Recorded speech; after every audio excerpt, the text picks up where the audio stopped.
하나님의 언약 안에서 부름받은 아브라함. 이제 아브라함이 죽게 되었지요. 그 아브라함이 죽고 장사된 곳이 어디예요? 아비 그 막벨라 굴에서 자기 아내가 먼저 장사되었고 그곳에 아브라함도 장사되어지지요. 막벨라고는 의미가 있습니다. 죽어서까지도 메시아가 올 그 땅에 아브라함이 묻혔어요. 그러면 그 모든 후손들이 아브라함이 묻힌 그 땅을 바라보고 살아야 돼요. 왜 그러냐? 메시아가 올 땅이니까. 그러니까 아브라함은 죽어서까지도 후대들에게 뭘 남겼냐면 메시아, 그 복음의 언약을 기다리라는 겁니다. 내가 내게 지시할 그 땅으로 가라 했으니까. 그 땅에 거주했잖아요. 그 땅이 가나안 땅이라니까. 그러니까 여러분 인생도 내 삶이 어디에 있어야 되는지가 너무 중요한 겁니다. 여러분 인생은 복음 안에 있어야 돼요. 그리스도 안에 있어야 돼요.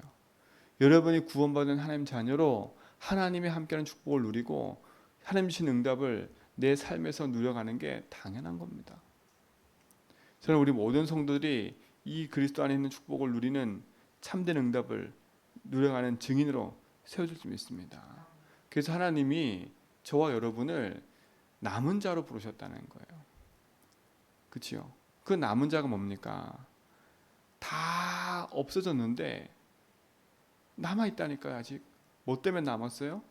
하나님이 복음을 회복하고 이 복음이 계속 이어져 가도록 하나님이 남은 자를 남겨놓고 이 복음이 회복되어지고 이어져 가도록 하나님이 남겨놓으신 거지요. 여러분이 그런 응답받는 증인으로 세워진 줄 믿습니다. 그래서 이번 주 강단 말씀처럼 우리는 그 남은 자 여정을 걸어가야 돼요. 자, 이제는 이 응답이 아브라함을 통해서 이제 그 후대 이삭에게 전달돼 가는 응답을 보게 되는 거지요. 하나님 말했습니까? 내 씨로 말미암아 내게서 난 씨. 그 씨가 다른 게 아니지 않습니까?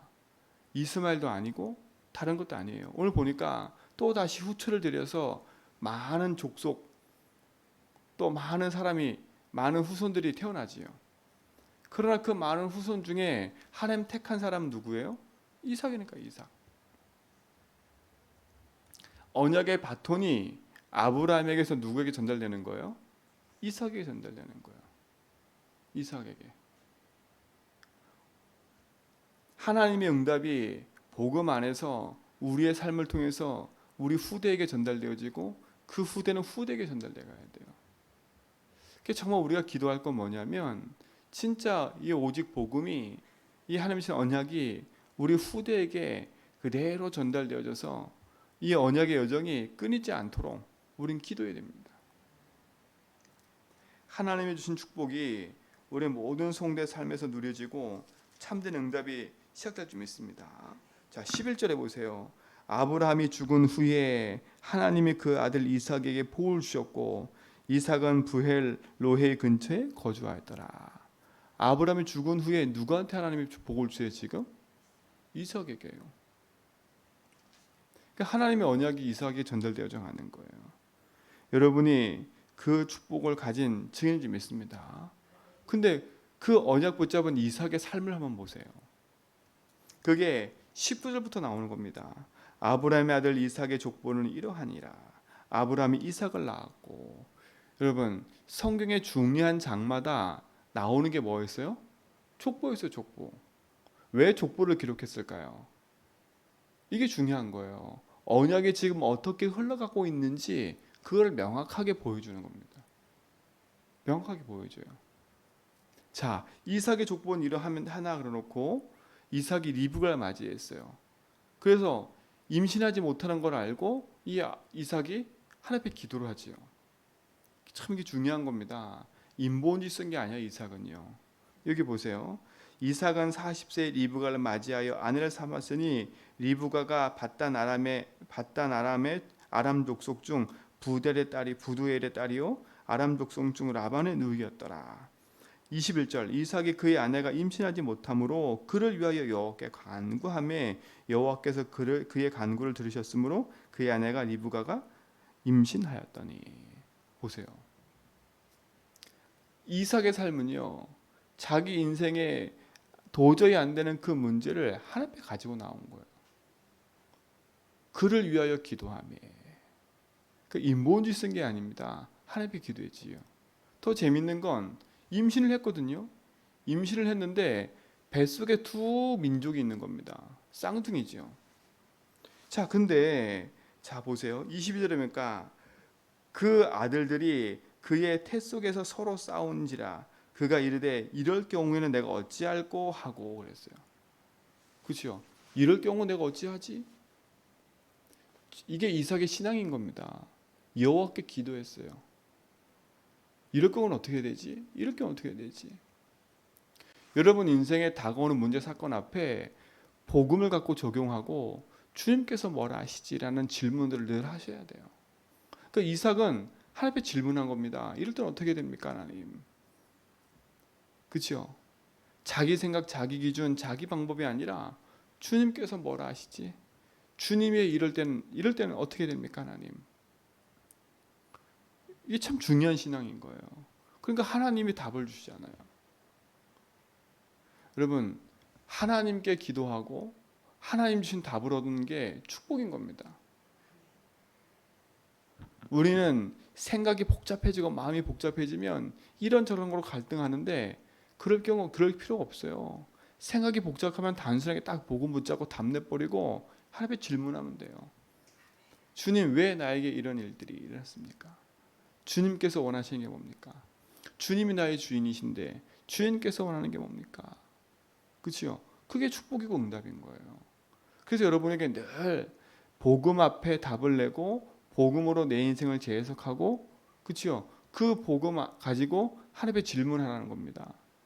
내 인생의 주인이 하나님이신데 주인께서 나에게 뭐라 하시고 주인께서 원하는 게 뭔지. 아브라함의 인생은요, 이삭의 인생은 아브라함을 통해서 그걸 다 본 겁니다. 그렇죠? 그리고 아브라함 통해서 이삭에게 전달된 가장 강력한 메시지가 뭡니까? 그게 이삭 대신 순양인 거예요. 내가 죽어야 될 그 자리에 누가 죽었어요? 어린 양이 죽었어요. 순양이. 그게 머릿속에 각인된 겁니다. 원래는 내가 죽어야 되는데. 그렇죠? 그러니까 이삭의 마음속에 박혀있는 그 복음의 능력이 이삭을 이끌어가는 거지요. 그러니까 이삭은 하나님 앞에 늘 작은 것까지도 질문할 수밖에 없는 거예요. 내가 내 힘으로 자식을 낳을 수 있어요? 없어요? 없어요. 하나님의 도움이 필요해요. 뱃속에 있는 그 아이들이 서로 싸우는 거예요. 그걸 내가 어떻게 할 수가 없어요. 하나님께 나와 질문하는 거예요.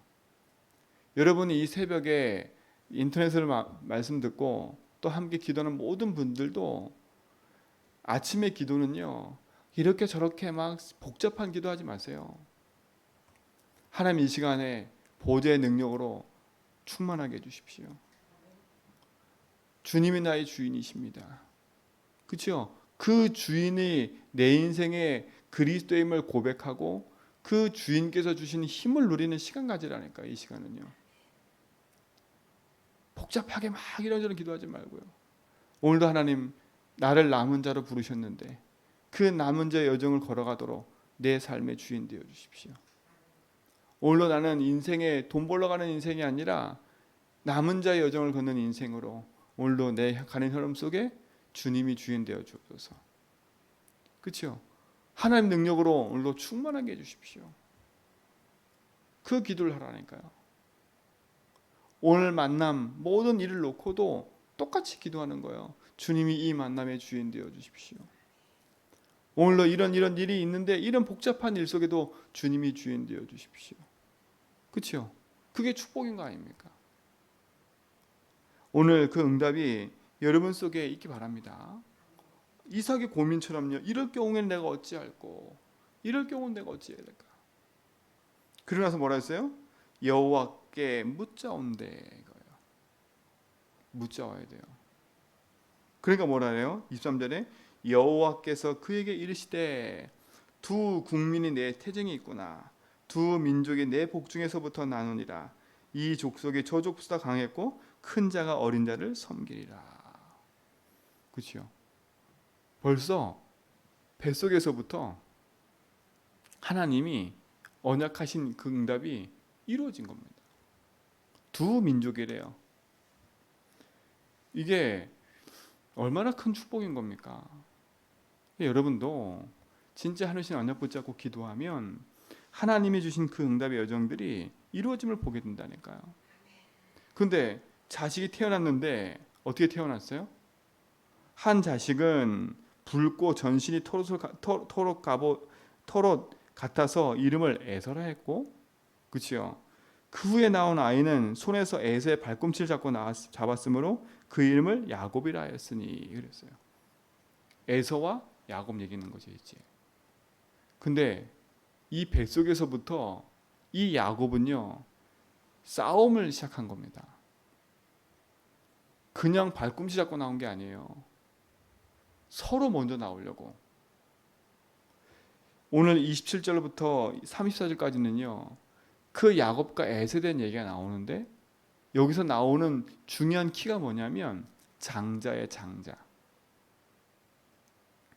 여러분, 그 이스라엘 족속에는요 장자에게는 두 몫의 축복이 있어요. 두 몫. 다른 자식보다 몫이 두 배니까 두 배. 그게 장자예요. 근데 보니까 오늘 이 에서가 장자의 명분을 경홀히 여기는 겁니다. 에서는 남자다워요. 야곱은 늘 엄마 밑에서, 엄마 옆에 있었던 세상 우리가 지금 말하는 마마 보이처럼 엄마 곁에 늘 있었던 사람이에요. 그러니까 하나님이신 응답이 우리가 볼 때는 에서는 남자다워. 이삭은 그 야곱은 늘 엄마 곁에서 그랬던 아이예요. 근데 여기서 중요한 게 나온다니까. 이삭은요, 이 야곱은 관심이 아브라함에게 있었던 그 언약이 있었던 겁니다. 이삭에게 있었던 언약. 근데 에서는 그 언약과 관심이 없어요. 세상에서 사는 게 더 즐거운 거예요. 그게 더 즐겁다니까. 근데 그 즐거움이요 뭘 잃어버리게 만들었냐면 자기에게 전달되어 와 있는 그 언약, 그 축복을 상실하게 만들어요. 여러분이 가지고 있는 복음보다 세상이 더 커 보이면 세상이 더 즐겁다. 정말 여러분 기도하셔야 돼요. 이 에서가 자기 육신의 배고픔 때문에 팥죽 한 그릇에 뭘 파냐면 장자의 명분을 팔아버려요. 그게 뭔지도 몰라. 아브라함, 이삭 그 흘러오는 그 중요한 응답이 뭔지를 모르는 거. 그럼 어떻게 하겠습니까? 관심이 거기 없는 거지요. 세상에 관심이 있는 거지요. 세상 성공에 관심 있는 거지요. 그러니까 뭐라 그래요? 내가 지금 당장 배고파 죽게 생겼는데 이 장자 명분이 무슨 소용이냐? 이 에서는 그렇게 생각했겠죠. 그냥 장자의 명분을 내 입으로 내가 너한테 줄게. 그렇죠? 근데 자기는 말로는 그렇게 줬지만 아직은 장자잖아요. 이게 큰 착각인 겁니다. 큰 착각인 거예요. 나중에 에서가 땅을 치고 후회해도 소용이 없어요. 그게 에서가 가지고 있는 사상이었기 때문에 그래요. 그렇죠? 복음보다는 세상 거, 복음보다는 나, 복음보다는 육신. 이게 뭐예요? 360일 아닙니까? 비록 그 야곱은 어머니 밑에서 팥죽 쓰며 사는 인생처럼 보였지만 아니에요. 그 야곱의 가슴 속에는 언약이 그 가슴에 깊이 담겨 있는 겁니다. 여러분 진짜 오늘도 여러분 인생 속에 중요한 것을 담고 여정을 걸어가셔야 돼요. 복음이 여러분 속에 있음을, 그 복음이 무엇보다도 귀중함을 언약 안에서 붙잡고 가는 축복 누리시 바랍니다. 그럼 오늘도 이 아침에 우리는 뭘 기도해야 되겠습니까? 세상 육신의 많은 걱정 근심을 갖고 기도하는 게 아니라 하나님이 주신 언약의 힘을 가지고요, 내게 와 있는 그 복음의 정체성을 붙잡고 인도받는 겁니다. 이번 주 강단 말씀, 여러분 인생의 정체성은 남은 자입니다. 여러분 가정과 가문, 여러분 현장에 복음을 회복하는 남은 자로 부르신 거예요. 하나님 나라의 축복과 주 예수 그리스도를 붙잡고 복음의 여정을 걸어가는 참된 축복의 증거 있는 하루가 되길 축원드립니다. 하나님 감사합니다. 오늘도 우리 인생 여정 속에 주님이 주인 되셔서 함께 하심을 믿습니다. 위로부터 오신 하나님의 능력과 축복이 우리 모든 성도의 삶 속에 있게 됨을 믿습니다. 참된 승리와 축복이 모든 성도의 삶에 나타나게 하시고 우리에게 허락하신 그 복음의 능력 안에서 승리하도록 인도하여 주옵소서. 복음 가진 남은 자로, 내가 있는 현장에서 남은 자로, 남길 자로, 남는 자로 승리케 하여 주옵시고, 참된 여정 속에서 하나님 신 그 응답의 여정 속에 그리스도의 깃발 꽂고 승리하는 증인들로 인도받게 하옵소서. 이제는 우리 주 예수 그리스도와 하나님의 크신 사랑하심과 성령님의 내조통 충만하심이 참된 복음 안에서 언약 여정을 걷는 제전백의 모든 성도의 걸음 위에 이제부터 영원 무궁토록 항상 함께 있을지어다.